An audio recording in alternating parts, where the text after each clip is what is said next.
दोस्तों, जरा सोचिए, आपकी जिंदगी में एक ऐसा इंसान जरूर रहा होगा जिससे मिलते ही आपका मन खुश हो जाता था, जो बोलता था, आप सुनते थे, जो मांगता था, लोग देते थे, जो कमरे में आता था, पूरा माहौल बदल जाता था।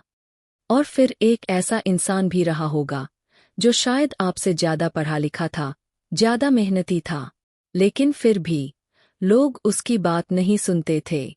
उसे वो रिस्पेक्ट नहीं मिलती थी जिसका वो हकदार था। यह फर्क क्यों था? यह फर्क इंटेलिजेंस का नहीं था। यह फर्क डिग्री का नहीं था। यह फर्क था लोगों को समझने की कला का, लोगों से जुड़ने की कला का।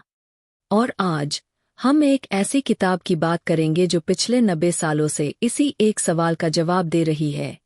इस किताब का नाम है how to win friends and influence people और इसके लेखक है डेल कार्नेगी। यह किताब 1936 में पहली बार छपी थी और तब से अब तक 30 मिलियन से ज्यादा कॉपीज बिक चुकी है, यानी 3 करोड़ लोगों ने इसे पढ़ा। यह दुनिया की सबसे ज्यादा बिकने वाली सेल्फ हेल्प बुक्स में से एक है। लेकिन दोस्तों, यह कोई जादू की किताब नहीं है। यह कोई मैनिपुलेशन की किताब नहीं है। यह एक ऐसी किताब है जो आपको सिखाती है इंसान की फितरत को समझना और उस समझ के साथ एक बेहतर इंसान बनना। यह है किस्सागोई, जहां हम दुनिया की बेहतरीन किताबों को आपके लिए हिंदी में खोलते हैं। आज की इस पूरी वीडियो में हम इस किताब के हर जरूरी हिस्से को एक कहानी की तरह समझेंगे।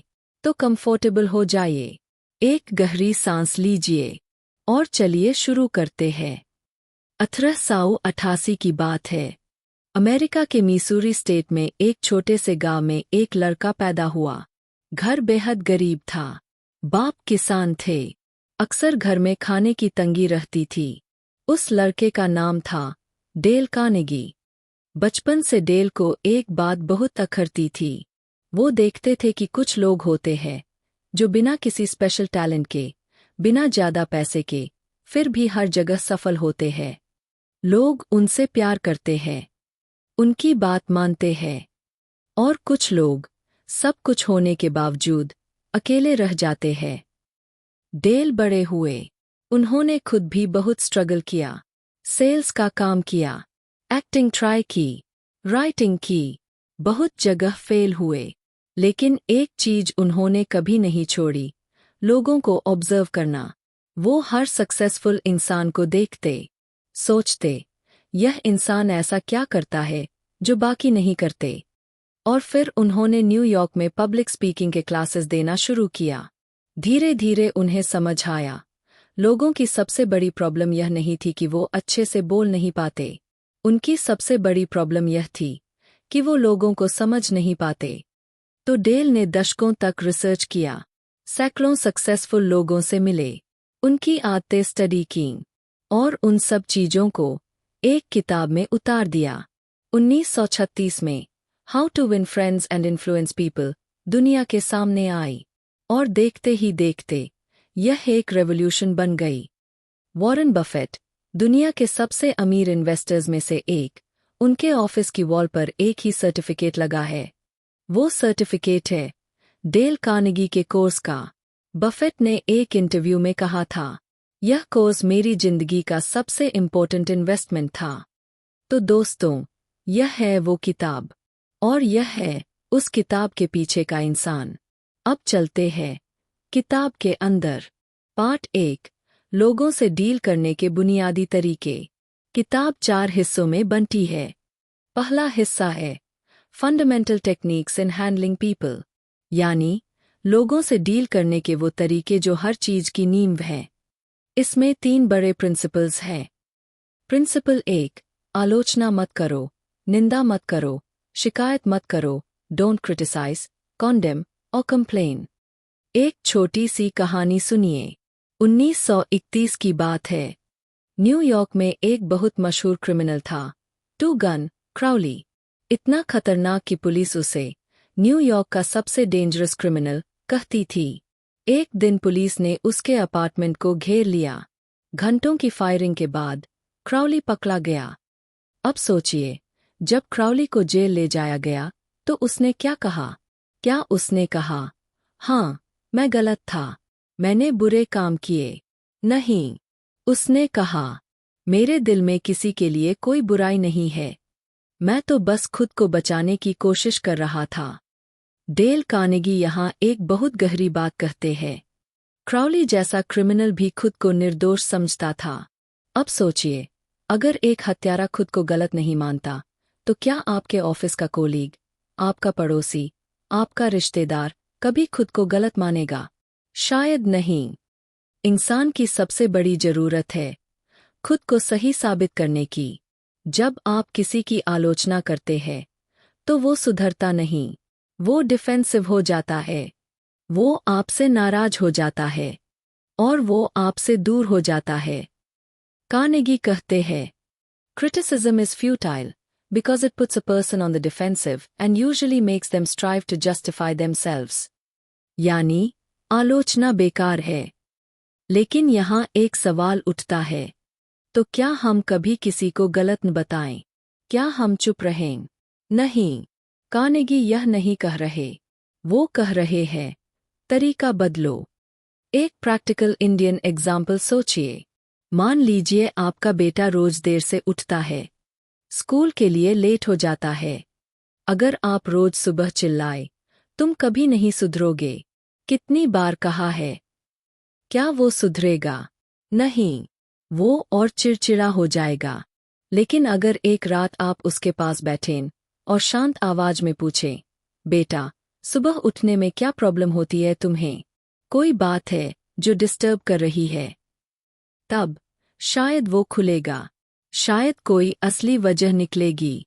यही फर्क है आलोचना और समझ के बीच। कार्नेगी की पहली सीख, आलोचना करने से पहले समझने की कोशिश करो। प्रिंसिपल 2, सच्ची और ईमानदार तारीफ करो। Give honest and sincere appreciation. दोस्तों, इंसान की सबसे गहरी जरूरत क्या है? खाना, पानी, पैसा, यह सब तो है, लेकिन एक और जरूरत है जो हम अक्सर भूल जाते हैं। वो जरूरत है अहम होने का एहसास। हर इंसान, चाहे वो गरीब हो या अमीर, पढ़ा लिखा हो या अनपढ़, यह फील करना चाहता है कि वो इम्पोर्टेंट है, कि उसकी वैल्यू है। और जब आप किसी को जेन्युइनली, सच्चे दिल से तारीफ करते हैं, उनकी आंखें चमक उठती है। कार्नेगी और उनके एक मित्र की कहानी। एक बार वो एक बेकरी में गए। काउंटर पर एक थकी हुई लड़की थी, बेरुखी से कस्टमर्स सर्व कर रही थी। कार्नेगी की बारी आई। उन्होंने कहा, मैं चाहता कि आपके जैसे बाल मेरे होते, इतने खूबसूरत। वो लड़की पहले चौंकी, फिर उसके चेहरे पर एक असली मुस्कान आई। वो मुस्कान जो पूरी शिफ्ट में नहीं थी। कार्नेगी को सबसे अच्छी ब्रेड मिली। लेकिन यहाँ एक बहुत जरूरी बात। कार्नेगी कहते हैं, फ्लैटरी और अप्रिशिएशन में फ़र्क होता है। फ्लैटरी यानी झूठी तारीफ, जो आप किसी काम के लिए करते हैं। अप्रिशिएशन यानी सच्ची तारीफ, जो आप दिल से, जेन्युइनली महसूस करते हुए करते हैं। लोग झूठी तारीफ को तुरंत पहचान लेते हैं। इसलिए, जब भी तारीफ करें, वो सच्ची हो, वो स्पेसिफिक हो। आपने आज मीटिंग में जो पॉइंट रखा, वो बहुत प्रैक्टिकल था, यह अप्रिशिएशन है। आप तो बहुत अच्छे हैं, यह फ्लैटरी है। आज से, हर दिन एक काम करें, किसी एक इंसान की, एक स्पेसिफिक, जेन्युइन बात की तारीफ करें। देखिए कैसे वो इंसान बदलता है, और देखिए कैसे आपका रिश्ता बदलता है। प्रिंसिपल 3, दूसरों की इच्छाओं के बारे में सोचो। Arouse in the other person an eager want. Carnegie यहाँ एक बहुत सिंपल लेकिन प्रोफाउंड बात कहते हैं। The only way to influence people is to talk in terms of what the other person wants. यानी, दूसरे इंसान को वो दो जो वो चाहता है, न कि वो जो आप देना चाहते हो। एक एग्जाम्पल, मान लीजिए आप अपने एम्प्लॉय को ओवरटाइम करवाना चाहते हैं। अगर आप कहें, देखो, कंपनी को इस प्रोजेक्ट की जरूरत है, तुम्हें रुकना होगा, वो रुकेगा, लेकिन मन से नहीं। लेकिन अगर आप कहें, देखो, यह प्रोजेक्ट कंप्लीट होने पर तुम्हारी परफॉर्मेंस रिव्यू में बहुत अच्छा इम्पैक्ट पड़ेगा। नेक्स्ट प्रमोशन में यह काम आएगा। अब वो वही काम करेगा, लेकिन मोटिवेशन से, खुशी से। कार्नेगी एक और ब्यूटीफुल एग्जाम्पल देते हैं। वो कहते हैं, जब आप मछली पकड़ने जाते हो तो आप हुक पर क्या लगाते हो? वो जो आपको पसंद है। चॉकलेट, बिरयानी? नहीं, आप हुक पर वो लगाते हो जो मछली को पसंद है। यही फिलॉसफी काम करती है इंसानों के साथ भी। जब भी आप किसी को कुछ करवाना चाहें, पहले यह सोचें, इस इंसान को इसमें क्या मिलेगा? उसकी जरूरत क्या है? उसकी इच्छा क्या है? और उसी एंगल से बात करें।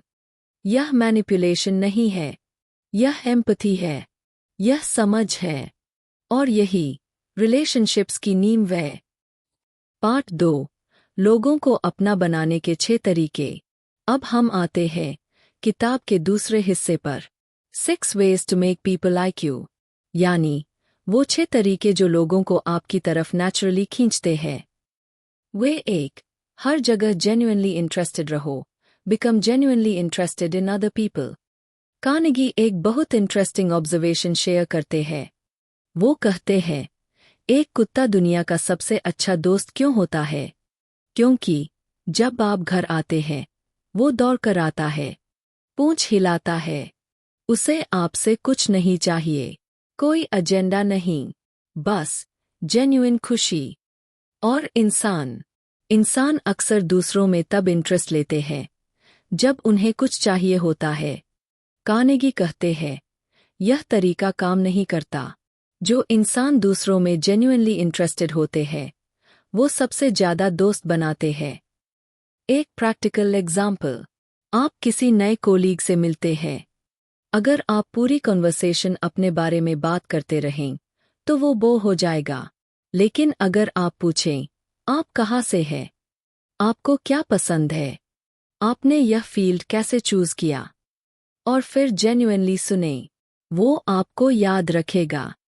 कार्नेगी एक रूल देते हैं, अगले हफ्ते किसी के बर्थडे को याद रखें।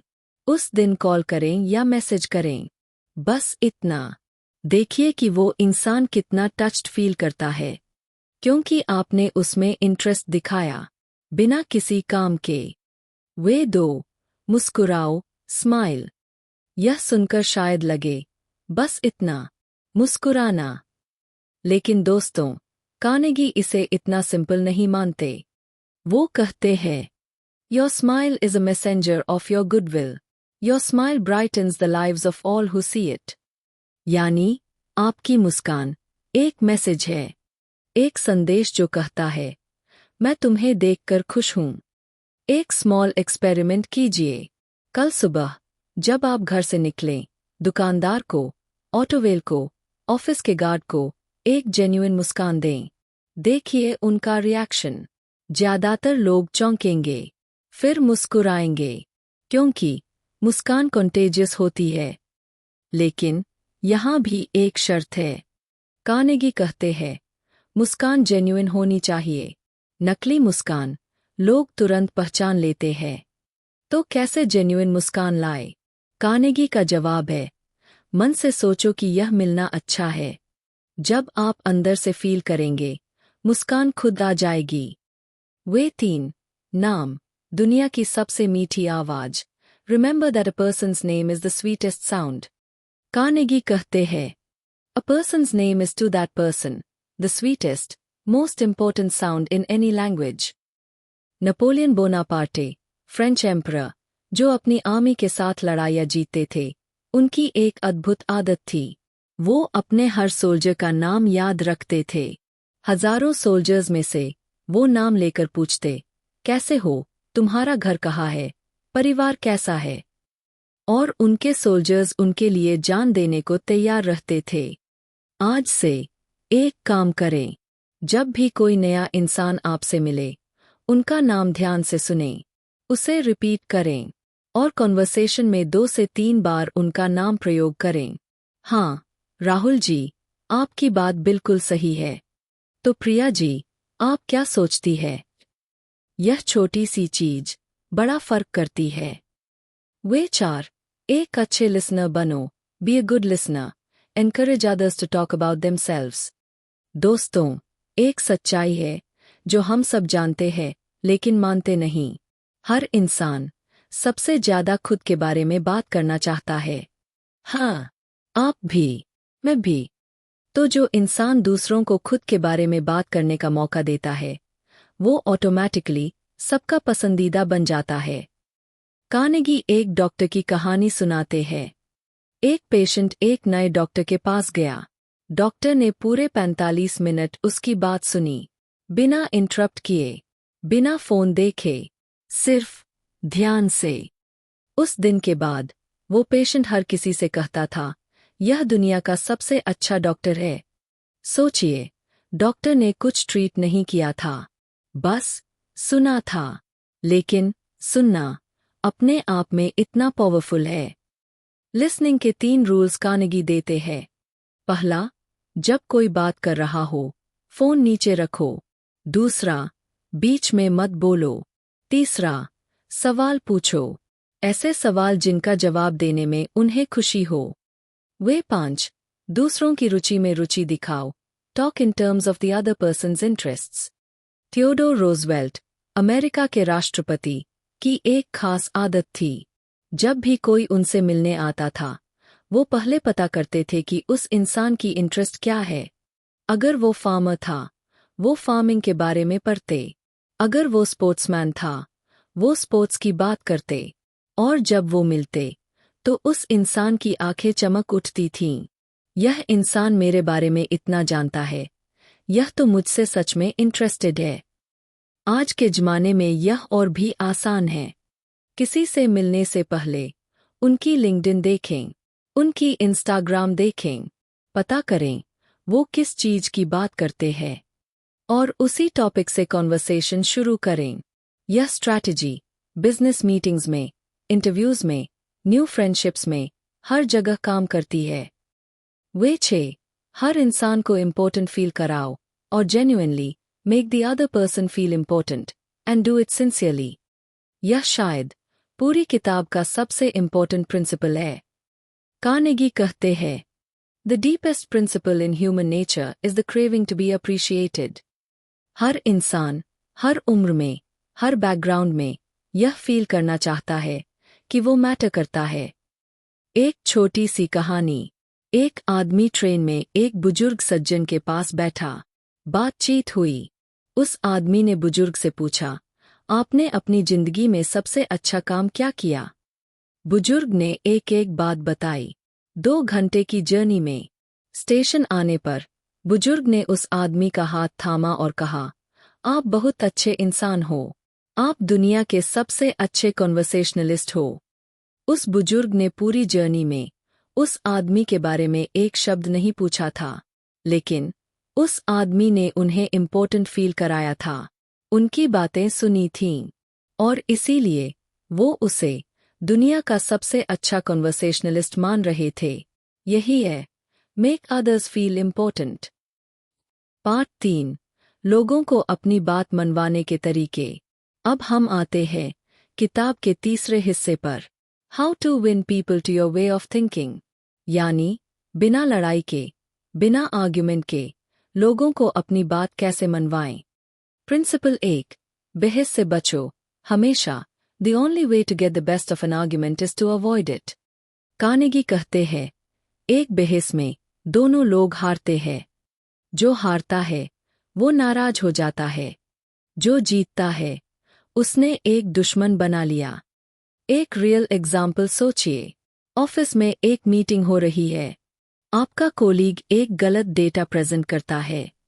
आप तुरंत बोल पड़ते हैं, नहीं, यह गलत है, यह फिगर ऐसा नहीं है। सबके सामने क्या हुआ? डेटा करेक्ट हो गया, लेकिन वो कोलीग आपसे नाराज हो गया। अब वो कभी आपकी मदद नहीं करेगा। कार्नेगी का सजेशन, अगर कोई गलत है तो बाद में प्राइवेटली जेंटली बताओ, भाई वो फिगर के बारे में मुझे लगता है एक छोटी सी गलती हुई, चलो मिलकर चेक करते हैं। रिजल्ट वही, लेकिन रिलेशनशिप बची। प्रिंसिपल 2, गलती मानो, जल्दी और खुलकर। If you are wrong, admit it quickly and emphatically. यह प्रिंसिपल बहुत कम लोग फॉलो करते हैं, क्योंकि हम सब ईगो रखते हैं। गलती मानना कमजोरी लगती है, लेकिन कार्नेगी कहते हैं, गलती मानना सबसे बड़ी स्ट्रेंथ है। जब आप खुद कहते हैं, हाँ, मैंने गलती की, मुझे माफ़ करना, तो दूसरा इंसान, जो आपको कॉर्नर करने की कोशिश कर रहा था, अचानक आपका सपोर्टर बन जाता है, क्योंकि अब उसे आपको गलत साबित करने की जरूरत नहीं। कार्नेगी की अपनी कहानी। एक बार वो पार्क में अपने कुत्ते के साथ चल रहे थे। कुत्ता लीश के बिना था, जो वहां अगेंस्ट रूल्स था। एक पुलिस ऑफिसर मिला। कार्नेगी ने बोलने का मौका दिए बिना कहा, ऑफिसर, आप बिल्कुल सही है। मुझे माफ करना, यह गलत था। मैं ऐसा नहीं करूंगा। ऑफिसर ने कुछ नहीं कहा, बस हाथ हिलाया और चला गया, क्योंकि जब आप खुद मान लेते हैं, दूसरे के पास कहने को कुछ बचता ही नहीं। प्रिंसिपल 3, फ्रेंडली तरीके से शुरू करो। Begin in a friendly way. एक पुरानी कहावत है, शहद से ज्यादा मक्खियां पकड़ी जाती है, सिरके से नहीं। कार्नेगी कहते हैं, जब भी आप किसी से कोई बड़ी बात करने जाए, पहले माहौल को वार्म करो। एक तारीफ, एक मुस्कान, एक पर्सनल सवाल, फिर अपनी बात रखो। एक एग्जाम्पल, आप अपने लैंडलॉर्ड से किराया कम करवाना चाहते हैं। अगर आप जाकर कहें, यह किराया बहुत ज्यादा है, कम करो, वो डिफेंसिव हो जाएगा। लेकिन अगर आप कहें, भाई साहब, आपने जो फ्लैट मेंटेन रखा है, बहुत अच्छा है, हम यहाँ बहुत कंफर्टेबल है, हम यहाँ रहना चाहते हैं, बस एक बात थी जो डिस्कस करनी थी। अब वो सुनेगा और शायद मना भी करेगा। प्रिंसिपल 4, पहले हाँ कहलवाओ। Get the other person saying yes yes immediately. यह एक साइकोलॉजिकल टेक्निक है जिसे सोक्रेटिक मेथड भी कहते हैं। जब भी कोई कॉन्वर्सेशन शुरू करें, ऐसे सवालों से शुरू करें जिनका जवाब हाँ हो। क्या आप भी चाहते हैं कि टीम का काम स्मूथ हो? हाँ। क्या आप भी मानते हैं कि कम्युनिकेशन इम्पोर्टेंट है? हाँ। तो क्या हम एक नई प्रोसेस ट्राई कर सकते हैं? हाँ। जब कोई लगातार हाँ कहता है, तो उनका माइंड एक डायरेक्शन में चल पड़ता है और ना कहना मुश्किल हो जाता है। यह मैनिपुलेशन नहीं है, यह अलाइनमेंट है। आप दोनों उसी गोल की तरफ जा रहे हैं। प्रिंसिपल 5, दूसरों को बात करने दो। Late the other person do a great deal of the talking. Carnegie एक सेल्स एक्सपेरिमेंट का जिक्र करते हैं। 2 सेल्समैन थे। पहला, पूरे समय बोलता, फीचर्स बताता, आर्ग्यू करता। दूसरा, ज्यादातर सुनता, सवाल पूछता, कस्टमर की जरूरत समझता। कौन ज्यादा सेल्स करता था? दूसरा, हमेशा, क्योंकि जब आप सुनते हो, आप समझते हो, और जब आप समझते हो, आप सही चीज ऑफर कर पाते हो। प्रिंसिपल 6, दूसरे को लगे कि आइडिया उनका है। Let the other person feel the idea is theirs. यह प्रिंसिपल लीडरशिप में, पेरेंटिंग में, रिलेशनशिप्स में, हर जगह काम करता है। अगर आपको कोई नया आइडिया इम्प्लीमेंट करवाना हो, सीधे कहने की बजाय उस इंसान से ऐसे सवाल पूछो जो उन्हें उसी कंक्लूजन तक ले जाए। तुम्हारे हिसाब से इस प्रॉब्लम का सल्यूशन क्या हो सकता है? वो जो बोलेंगे, उसमें धीरे धीरे आपका आइडिया वीव करो, और जब वो कहें, हाँ, यह आइडिया अच्छा है, तो वो उस आइडिया को अपना मानेंगे, और अपने आइडिया को लोग जान लगाकर इम्प्लीमेंट करते हैं। पार्ट 4, लोगों को बदलने का सही तरीका। और अब किताब का आखिरी हिस्सा, be a leader, how to change people without giving offence और अराउजिंग रिजेंटमेंट। यानी बिना किसी को हर्ट किए कैसे बदलाव लाए। रूल 1, तारीफ से शुरू करो, फिर सुधार बताओ। Begin with praise and honest appreciation. Carnegie एक ब्यूटीफुल एनालॉजी देते हैं। A dentist always gives you anesthesia before drilling. यानी दर्दनाक काम से पहले पेन किलर। जब आपको किसी की गलती बतानी हो, पहले जेन्युइनली कोई एक अच्छी बात कहें। तुमने इस प्रोजेक्ट में बहुत मेहनत की है, प्रेजेंटेशन बहुत क्लीन था, बस एक चीज अगर और इम्प्रूव हो जाए तो यह परफेक्ट होगा। वो इंसान सुनेगा और सुधरेगा। रूल 2, गलती इनडायरेक्टली बताओ। Call attention to mistakes indirectly. Direct criticism ego को हर्ट करती है। इनडायरेक्ट गाइडेंस बिना हर्ट किए सुधार लाती है। उदाहरण, आपका जूनियर एक रिपोर्ट लिखता है जिसमें बहुत ग्रामेटिकल मिस्टेक्स है। अगर आप कहें, यह बहुत बुरा है, इसमें इतनी मिस्टेक्स है, वो फील करेगा ह्यूमिलिएटेड। लेकिन अगर आप कहें, यह अच्छी स्टार्टिंग है, मैंने भी जब पहले रिपोर्ट लिखा था, ग्रामर पर ध्यान देना जरूरी था, एक बार ग्रामरली से चेक कर लो और भी शार्प हो जाएगा। वो मोटिवेटेड फील करेगा और सुधार करेगा। रूल 3, अपनी गलतियां पहले बताओ। Talk about your own mistakes before criticising the other person. जब आप पहले अपनी गलतियां बताते हैं, दूसरा इंसान डिफेंसिव नहीं होता। वो फील करता है, यह इंसान मुझसे बेहतर नहीं है, यह मुझे जज नहीं कर रहा, और तब वो खुलकर सुनता है। रूल 4, सवाल पूछो, ऑर्डर मत दो। Ask questions instead of giving direct orders. यह काम ऐसे करो, यह ऑर्डर है, तुम्हें क्या लगता है, इस काम को अगर हम इस तरह करें तो बेहतर होगा। यह क्वेश्चन है। दोनों का रिजल्ट एक हो सकता है, लेकिन क्वेश्चन में इंसान की डिग्निटी बची रहती है, और डिग्निटी बचाने वाले लोगों के साथ लोग हमेशा काम करना चाहते हैं। रूल 5, हर छोटी प्रोग्रेस की तारीफ करो। Press every improvement. कार्नेगी कहते हैं, praise is like sunshine to the human spirit, we can not flower and grow without it. जब कोई सुधर रहा हो, हर छोटे कदम की तारीफ करो। बच्चे को साइकिल चलाना सिखा रहे हो, हर बार जब वो थोड़ा आगे जाए, शाबाश, बहुत अच्छा। यही प्रिंसिपल अडल्ट्स पर भी उतना ही काम करता है। रूल 6, इंसान को एक अच्छी रेपुटेशन दे दो जिसे वो निभाना चाहे। Give the other person a fine reputation to live up to. यह शायद पूरी किताब की सबसे मैजिकल टेक्निक है। जब आप किसी इंसान से कहते हैं, मुझे पता है तुम यह कर सकते हो, तुमने हमेशा मुश्किल काम किए हैं, वो इंसान उस एक्सपेक्टेशन को पूरा करने की कोशिश करता है, क्योंकि अब उसके पास एक आइडेंटिटी है, एक रेपुटेशन है, जिसे वो खोना नहीं चाहता। एक टीचर का एग्जाम्पल। एक बार एक टीचर ने एक स्ट्रगलिंग स्टूडेंट से कहा, मुझे लगता है तुम्हें बहुत टैलेंट है, तुम सोचते बहुत अच्छा हो। वो स्टूडेंट, जो पहले इंडिफरेंट था, अगले एग्जाम में पास हुआ, सिर्फ इसलिए क्योंकि किसी ने उसे एक अच्छी नज़र से देखा। यही है giving someone a reputation to live up to. दोस्तों, हमने आज डेल कार्नेगी की इस महान किताब का पूरा सफ़र किया।